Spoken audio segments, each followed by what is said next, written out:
clamp down on them and force them to get to just 12 points. How did you have to adjust defensively, and how did these changes pave your offense, allowing you to pull away with this? First of all, happy Mother's Day to my mom. Kaya lang masyado nang late. I'm sure po hindi na napanood to. But to all the mothers all over the country, happy Mother's Day sa lahat. You're right. I thought in the third quarter, Meralco made some great halftime adjustments to counter our defense. So we had to just talk and make a counter adjustment.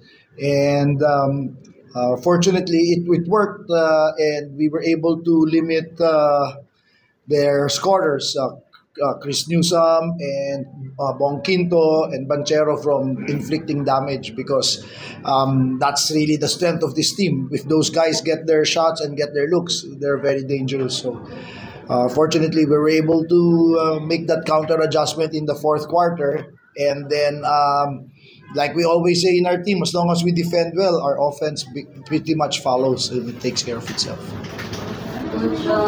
Coach Dex Aceron's initial diagnosis for Reyes and Roy Paul, how do you see this development affect how you strategize for Rainier Shine?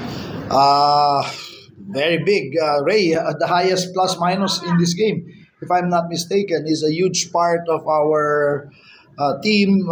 He does so many things for us, and if that's, I hope Dex is wrong. But that's one of the other challenges that we have to face moving forward. Thank you so much, Coach John. Roger, pang-import na mga minuto, pang-import pa na explosion of points. Knowing how tough Meralco's defense would be against you guys tonight, ano bang pinahalagahan mo ngayon at anong mga opportunities yung nakita mo sa court kaya grabe yung pagpuntos mo? First of all, salamat ako sa Panginoon. And happy Mother's Day sa mama ko and sa wife ko na note ngayon, Lovelyn Pugoy. Ano lang talaga, unang-una, coming to this game, focus palagi sa akin, depensa lang talaga, susunod lang yung offense. Kaya ilang games na nga, ilan lang yung points ko, basta focus ko, depensa. So, grateful, blessed na pumapasok yung mga tira ko. Basta every game, defense talaga yung focus ko. Thank you, Roger. We're now opening the floor. Coach, congratulations. Coach, 90s ago, you were 0-3, now 3 straight wins. Do you think ito na talaga yung game nyo? Or... Yeah, hopefully. More than the record, I think it's we're seeing definite improvements on both sides of the ball, offense and the defense and offense. And malaking bagay, we've just gone through the first half of our schedule. Admittedly, I wanted it to be a better record than this, but we can't complain with 3-3 given the way we started. And the key now is, number one, is the recovery.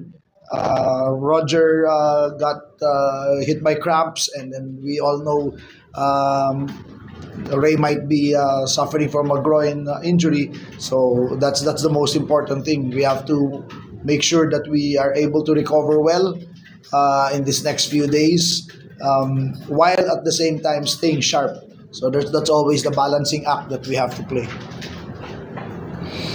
Coach, with the long break, the next team is 21. How does the break help you considering those circumstances now? Yeah, we actually talked about it coming into this weekend. We said this is going to be a tough weekend for us. But then if we take care of business, then we can rest. Sabi ko, ang pahinga sa Lunes, not anytime during this game. And like I said, the players did a great job staying connected and staying together, even in the face of that great Meralco onslaught in the third quarter. So, yun lang naman yun. Now we can rest and focus on our next game. Roger, kamusta lang kanina nung rhythm mo kanina, kamusta yung kailan mo nararamdaman na parang nakuha mo yung rhythm mo at kaya mo pa ipasok yung mga... Pagkatapos ko siya sermon. No, naramdaman ko nung pinagalitan ako ni Coach kasi yung pasa ko sobrang lakas. So, kailangan ko bumawi, kailangan ko maging leader as a veterano sa team. Yun. Ba't ba malakas pa sa nangyayari sa... May ginagawa akong mali. Hindi, iniisip ko kasi talaga pasa doon kasi alam kong dinodouble ako pero mali yung technique ko. Tapos yun, pinagalitan ako ni coach, sinabihan ako, ano ba yung mga ginagawa mo? Then, pumasok sa isip ko na pagpasok ako ulit, babawi talaga ako. Yun, tuloy-tuloy na. Sabi mo ngayon mo sa mo past 2 games to repair. Do you think, considering na ibang TNT itong or Pilipino ka pa yun, you're doubling up on sa responsibility mo na sa opensa? Oo, kailangan kailangan ipakita sa mga bago na paano maglaro ng tama, hindi yung first 3 games namin. Ako nga, veterano ako pero nagbabokaw ako. So, yun, sumusunod din yung mga sila Calvin, sila Stingray. Yun, sinabihan din kami rin coach. So, sabi ko nga, magsa-start sa amin ni Stingray, Calvin, ako kasi mas yung bola sa amin mas matagal yung bola sa amin. So, ginawa lang namin yung tama. Ayun, maganda yung result. Naging 3 panalo. Coach, in this winning streak, si Calvin has been at least 20 points sa offensive here. What's the reason search kay Calvin offensively?